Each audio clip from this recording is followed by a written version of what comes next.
So yun guys, ito nga yung ating last time na ni-review na mini power bank ng Aurashare na may 5,000 mAh. Tapos ito yung tinatawag nila na PNC05. Lagi namin itong dala dahil nga very convenient siya. At yung last time yung kulay na ni-review natin is yung purple. So bumili na rin ng isa pa para hindi kami magagawa ni Mrs. Ito naman yung white cream or cream white na kulay. And very aesthetic yung kulay ha. Very convenient. Yan. So lagi namin itong dala. Mapa-galama, mapa-camping, kung saan man kami punta. Makikita nyo.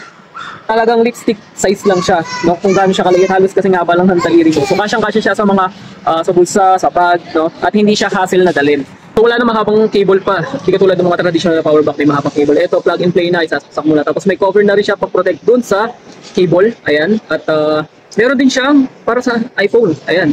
So tubal na, pwede mong pagsabayan yung dalawang cellphone. So pwede mong pagsabayan yung Android mo sa iPhone. And ang maganda dito, meron siyang temperature control. So hindi mag-overheat to yung cellphone mo pati itong mini power bank natin. Makaka 50% ka na agad na battery sa 40 minutes lang na pag-charge mo dito sa ating mini power bank. PNC05. So kung gusto nyo hindi kayo mabibigo dito sa PNC05. So ilalagay natin yung link sa comment section. Check out mo na.